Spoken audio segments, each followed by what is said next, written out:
Welcome to the Speak Your Life podcast. My name is Andre Llewellyn. Welcome, and I'm your host. As you all know, be sure to subscribe to our YouTube channel, our Spotify, and our Apple Podcasts, especially our YouTube channel. We are really trying to grow our YouTube channel, guys.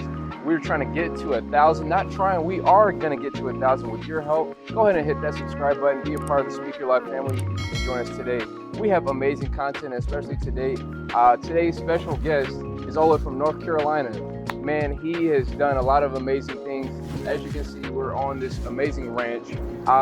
He also, not only has he worked in space engineering, but this man is also the founder of Black Reins, is a publication that helps to promote the idea that us as Black people can be cowboys and cowgirls. So please welcome my man Stanford Moore. Hey, how you doing? That's great. Yes, sir. Doing well. On a scale of 1 to 10, how are you feeling? I'm feeling phenomenal. So would you say about a 9 or 10? Yeah. Okay. 9.9. Okay, and that's good. That's good. And the reason why I ask, 1 to 10 is because I think everybody says, "Oh, I'm doing good." Everybody says, "I'm doing good," but like, there's a scale. I feel like there's like a spectrum for that because sometimes people are like, I want people to give honest answers as far as they really feel. Like some people are feeling like a 4, and that's okay. Like there's always a reason behind that. So, well, the reason why I say that, I'm a fall spring guy, and this weather is amazing. yeah. I'm very glad to be outside and doing an awesome interview. So Yeah. Plus. Thank you, man. I really appreciate you being here, and like I told him, guys, like when I walked this room. Deshaun, his son, told me that, he's about 6'8", and I was like, all right, well, he really is 6'8". Yeah, I was like, cheating at all. yeah, that's right. 250, yeah. So you must have played sports and all that stuff. Basketball. Okay. Well, so anyways, are you ready to speak your life? Absolutely, man. Let's do it. I love it. All right. So basically, here in this podcast, we typically ask all of our guests. The question of, there are 2 things that are most important in life, and the day you're born and that journey as to knowing why you're born. So give us that. You don't have to give us a year if you don't want to, but you can give us the year and all the way and the in between to knowing why you were born. The day I was born, to me discovering my purpose.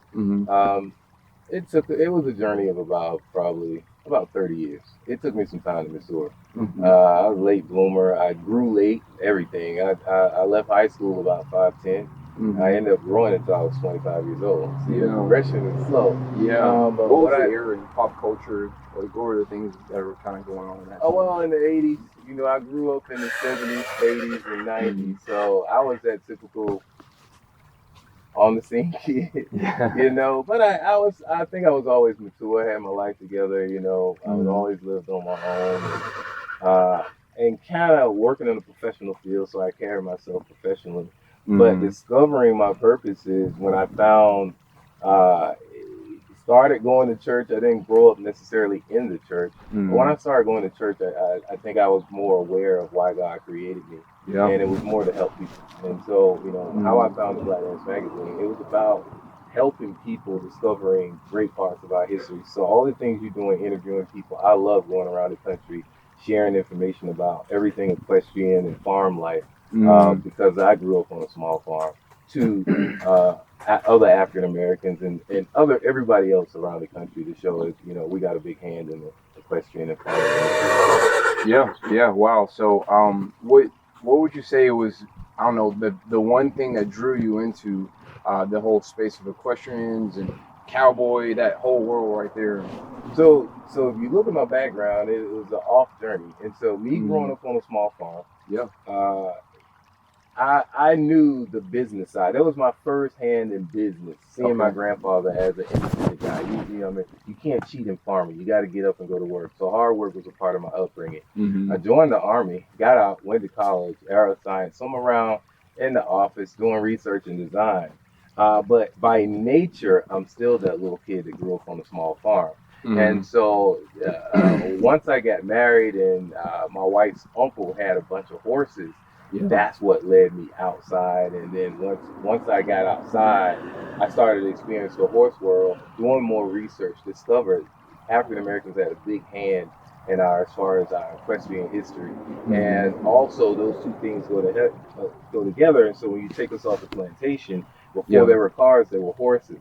And so farming, being as my upbringing, and horses just married and came together because 40 acres and a mule. So the horse was the tractor that tilled the land. And what we know is land is actually something that can retain wealth in a family's history. Land ain't going nowhere. They're not making any new. And that's a big part of what I wanted people to understand, our rich history, the land, the soil that we work for, that we used to own. A lot of us, when you start going back into the early 1900s, there were probably 1 million farmers in 1920. Wow. 1 million. And today there's probably less than 18,000. That's crazy. And so you think farming and land goes hand in hand, and the horse, those two things married, and that's what kind of brought Black Reins together, the farming and equestrian aspect. Wow, and what made you want to call it Black Reins? Well, Black Reins, why I call it, the interesting thing. When I started throwing around names, it took me about a week. Yeah. But I always look at media today. Media kind of controls the way they portray us. And reins is like the steering wheel on a horse. And so Black Reins meaning African Americans controlling how the media presents them. I like that. Yeah, that's perfect. That's perfect. It makes so much sense. Right. I try to promote us in a positive way. Exactly. So yeah, I remember like reading a few things, and I didn't know that the first Kentucky Derby winner was Oliver Lewis in 1875, and just knowing that I never even knew who this guy was until I dug and did my research. Right. So that's really cool to know that the first ever winner of the Kentucky Derby was a black guy.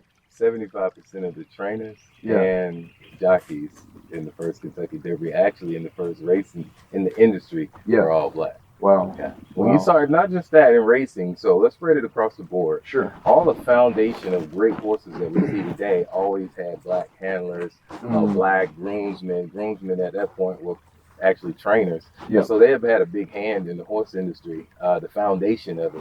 But it's just not, a lot of it is not documented, that's all. What I'm doing is actually showing and bringing actually content that people can read and document our history. Okay. Yeah, I think that's so important, because sometimes, and it's like today's day and age where we're living in the social media world, where if you didn't record it, it didn't happen. That's pretty much how it is. Then there's so much that happened in our history that was not like recorded with video or pictures that we can access immediately, but it's there. But it, for some reason we feel like it didn't happen. We feel like, why are, is there such thing as a Black Cowboy? What is that? Right. A lot of the great movies that we see today, even the Westerns, 1 in 4 cowboys at the time, back because of the numbers, 1 in 4 cowboys were black. Most people don't know. That's right. Those were jobs. When we left the plantation, those were jobs that most people didn't want to do. It was a rough job. And everybody look at the term cowboy and they glorify it today, but it's got its recognition on being one of the derogatory terms, as a cowboy. But what we've learned is, in toughness and grit, people adopt that name. So it was an honor at the time because of what they had to go through. Cowboys at the time had to drive. They were out driving cattle from state to state for miles and weeks at a time with some of the worst equipment and the worst horses. But they made it happen, no complaints. So that name and that term became a positive attribute that's actually stuck today. A lot of the great movies that we see today, all as heroes like the Lone Ranger, these are all black characters, but just didn't get that media spotlight because of the time. Yeah, that's true. It was I guess John Wayne and all those guys they were on the front scene, but they didn't. What people didn't really know is, like, I found out why there's like the little black mask, and that was kind of like their way of doing blackface. Because like really, I think it was. Correct me if I'm wrong, Bass Reeves, that was really the original Lone Ranger. Because they said he captured like over 3,000 thieves or something like that. Criminals. It's probably one of our most famous lawmen in the United States. Yeah. Wow, that's pretty cool. Yeah. Should be one of the most famous, but because of the work that he put in. Yeah, that's true. That's true. So, what is something that, or what is a cowboy or somebody that has inspired you specifically? Maybe one or two people out there. You talking about okay? Let's look at some history. Sure. Jesse Stahl. Jesse Stahl was a black man, late 1800s, early 1900s. Actually, he's the second person outside of Bill Pickett in the Cowboy Hall of Fame. Okay. Jesse Stahl used to, because he never placed higher than third in the rodeos. Okay. Back at that time, it was kind of showing off if a black guy upstood a white guy. Got a lot of bugs out here, yo. I was saving you from that reaction on camera. Thank you. I appreciate that. But Jesse Stahl used to compete anyway. Okay. Even though he never placed higher than third, because there were people, tens of thousands of people that would come. To watch him, white people, because they were only allowed in. And so he was competing against white contestants, but he used to, because he knew he was winning those competitions in bronc riding, he used to ride the broncs backwards, sometimes with his suitcase in his hand. That's funny. Just to prove, with the worst horses, just to prove that to the audience that you know who the winner is. Yeah. And those are some of the things that we had to go through. And that's we still find ourselves overachieving today, in black colleges and everything else. The curriculum is tougher. But if that type of toughness and grit has also tempered us and made us great in society. That's true. We can't be beat down. We always come back strong. That's right. I agree with that, because no matter whether in the corporate space or even, I guess, on the ranches, you got to work, 2 times, 3 times harder just to get the same position, or something like that. So it's a difficult thing, but I think at the end of the day, it can make you or break you, and that's your choice. Like, you can choose to allow it to, woe is me, or you can choose to allow it to make you stronger and go to the next level. So, to the lion in the wilderness that do the woe is me is dead tomorrow. That's right. It's survival, man. You either gonna show up and play to eat every day, or be eaten. Absolutely. That's true. I don't have no pity. That's right. So, we got a one beautiful horse right here. You could let everybody know his name and a little bit about him. This is Standardbred. His official name on papers is Dodger Hanover. He's off the track. He was a racing Standardbred. And it's a tribute to my family history. My uncles, Vance and Stanley Brown, raced him for years.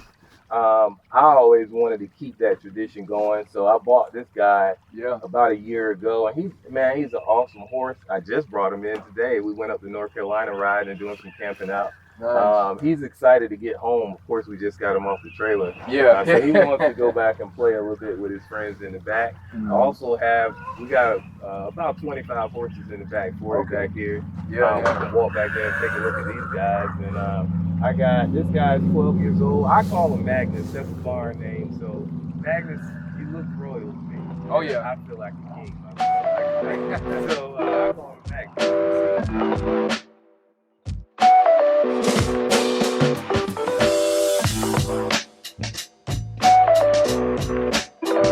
And his name is? His official name is Leo Paco's eminent son.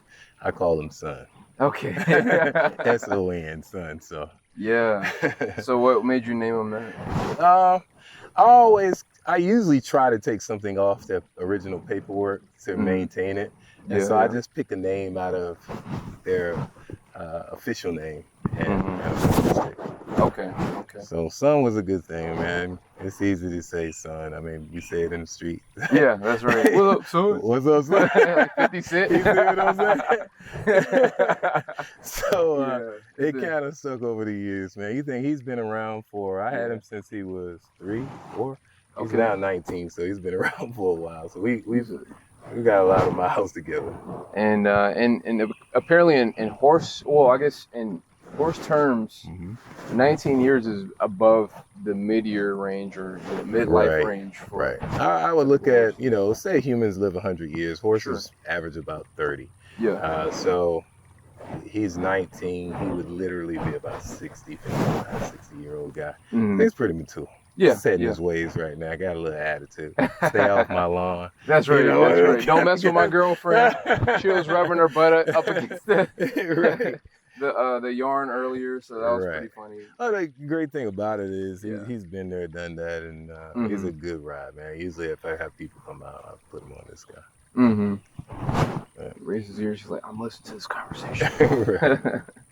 But yeah, so I see that you had the Bill Pickett Invitational belt, the buckle there. Where did you get that? I mean, did you win that in a prize, or was it just from going to the Invitational, or? No, I would be the tallest cowboy ever. Okay. No, I'm not a cowboy. I usually cover all that stuff, so I'm a fan of cowboys. Technically, I'm more of a horse racing guy. But being that I cover all, I've acquired friends in nice places, and they thought it was a great gift for me. It was a birthday gift. And she sent it out to me and said, I want you to have this for your birthday. Well, she basically said, I got some in the mail for you. Okay. Yeah, and that's cool. I thought it was good. Oh, he still is I'm still getting to know you. But yeah, because the Bill Pickett Invitational, that one's the only black, I guess, invitational for Black Cowboys. Is that right? Yeah, that's several black. I mean, what we don't know is horses in the cowboy industry is like having a motorcycle or a pink Cadillac. There's a bunch of them on the road. You just don't notice them until you see one. Yeah, that's true. But there are a lot of black rodeos in a lot of the Midwest, Southern, even the West Coast, East and West. There's a lot of black rodeos, a lot. Not just the Bill Pickett. The Bill Pickett is probably one of the oldest. One of the oldest, but there's Mogi. I mean, there's so many black rodeos across the country. There's some kids roping every weekend. Wow. Or going to show events, hunter jumper events. So we're big in the equestrian industry. We just don't get the spotlight. That's true.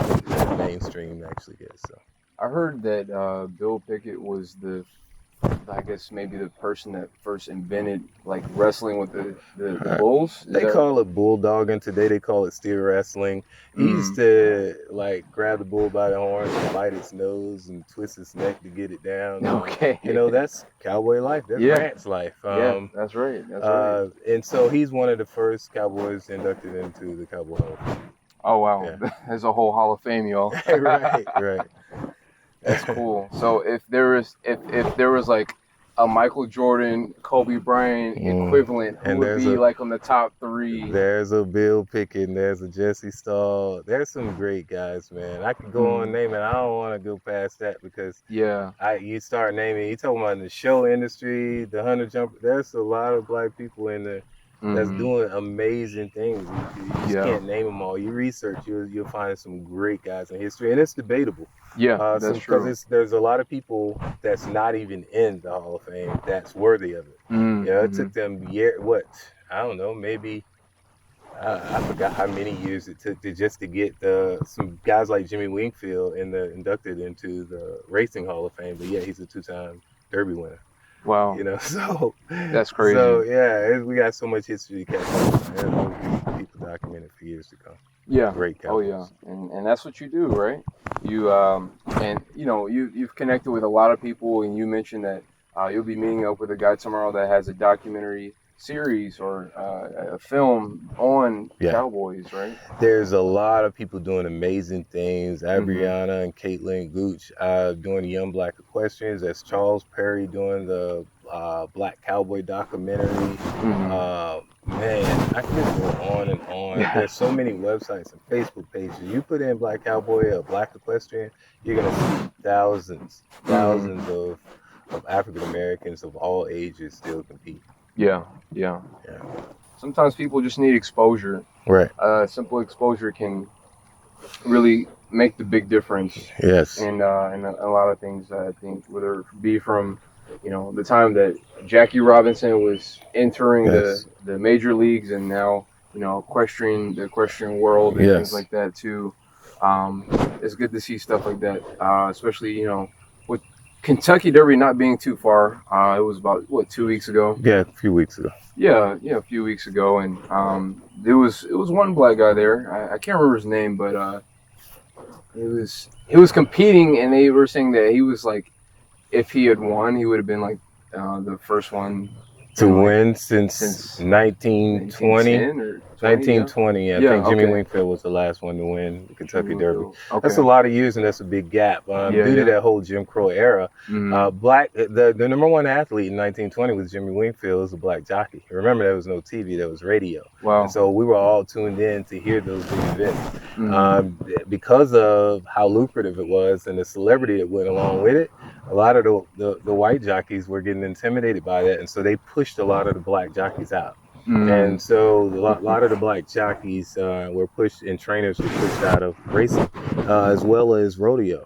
So it pushed us to the black riding circuits, and that we didn't get as much media representation, and it brought us to where we are today. And that's where that big gap and that lag comes in, that whole era. And we're just recovering from it now.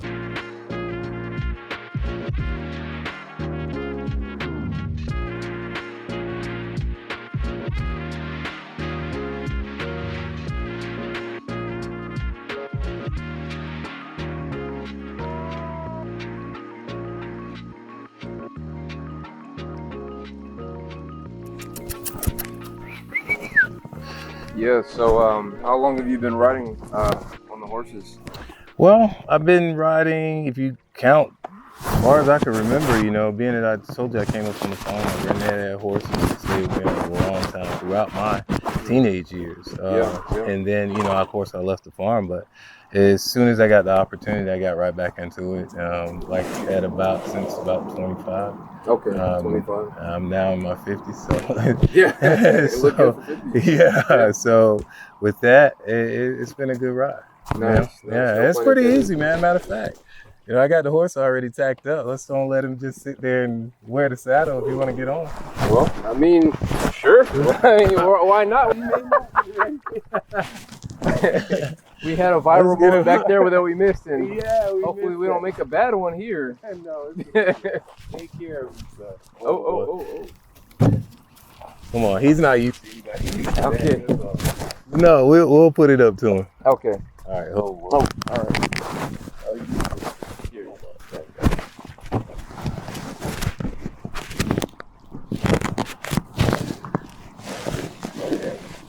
Let me get my footing. Okay. This guy is pretty guest friendly. Okay. So what I'll tell you, pull back, his brakes low. Okay. You pull back maybe 2 or 3 times, he'll back up. Okay. Give him his head, loosen the reins, he'll go forward. Okay. If you want to give it some gas, kick him in the side. Okay. Hold one rein steady and pull with your opposite hand, that's left or right. Okay. Not that far. Oh. Get in here, I said it. Oh. I'll back it up a little bit because he's a bigger horse. This knot is to help you find your brakes. So that's about where you want to put your hands like riding a motorcycle. Okay. Yeah. Cool. Like that, put your thumbs. Yeah. Now hold this hand tight and pull with your right hand. That'll make him go that way. Oh, do the same thing, hold this one and pull that one, he's gonna go the opposite way. Okay. All right, put him in a circle. Let's take him. You either got it or don't. He can't go anywhere. Put him on that rail over there. So turn him that way and kick him forward. Okay. We're going. You're natural. I just need my gun holster, my cowboy hat will be Django. Keep him tight to the rail. Just don't let him do what he wants to do. You figure that out, you're in trouble. Oh no. Just keep him tight to the rail. Let's put him around on the circle. Go ahead. Awesome. All right. You got to control him now. Put him on the fence and do it. Oh, against the fence? Yeah, you want to take him in a big loop. Oh, okay. All right, let's go. You got to put your left rights on. Kick him a little bit. Kick him until you get whatever speed out of him. Right. Awesome. Yeah. All right. Yeah. Keep him on that fence. You just riding. You're not driving right now. Oh man. Look, I'm bull riding now. All right. So what would you say was like one of the craziest stories that you ever encountered, like when it comes to horses, cattle, anything? Craziest moments. I don't have too many. Crazy, embarrassing, any of them? Embarrassing was right out here on this highway. I mean, yeah? people can't see behind us, but there's a street running right past. I was taking this thing, Son and I had a routine of every Saturday morning, I would take him down to the local McDonald's and tie him out Okay. while I go inside to eat breakfast. Yeah. And we'll ride back. Well, one morning I was on the way, and the neighboring pastor has 2 donkeys. Oh. Of course, he can see the donkeys from the next fence over, but they just look different. And as I went down the street, there's something about those donkeys that were approaching the fence. I don't know if he just didn't know what they were or whatever. And I mean, literally, he flipped me over in the highway. And so this big 6'8" guy, me and the horse, laying across the highway. There's traffic stopped on both sides. And that was funny. Everybody got out their cars and asked, was I okay? But I was. Yeah. The horse ran all the way back to the pasture and said, let me in. He did not want to be a part of that. And so embarrassing and funny at the same time. I'm just glad I wasn't injured. That's a real way to get hurt. But, oh my goodness. I lived through it to laugh. You're going to get some spills as riding horses. Oh yeah. Oh yeah. Just want to live through them and get back up.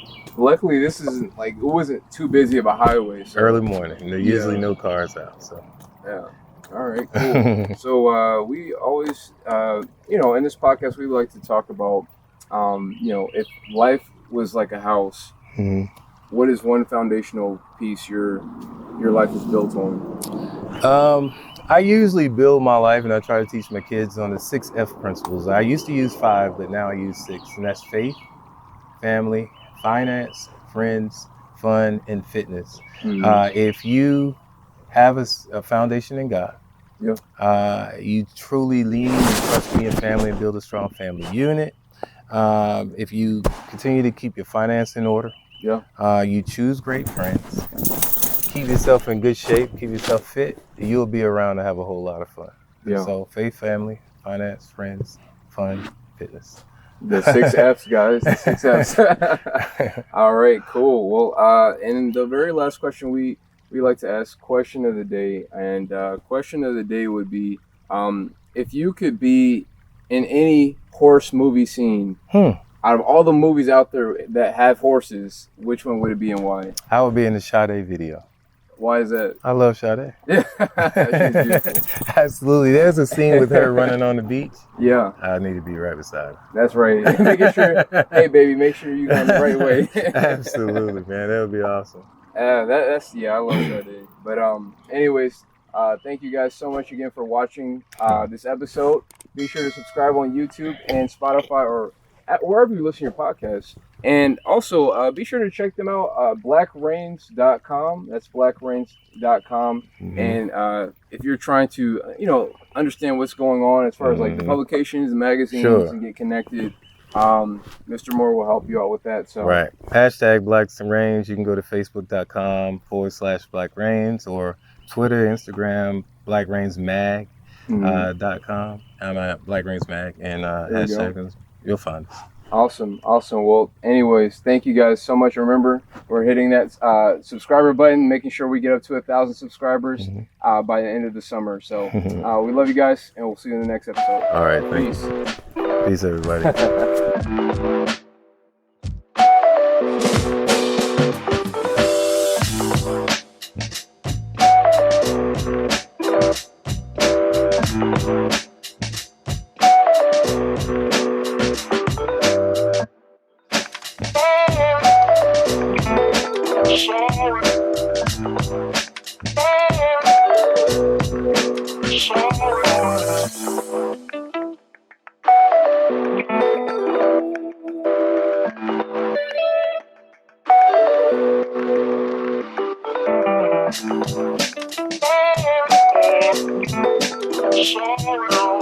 Sorry.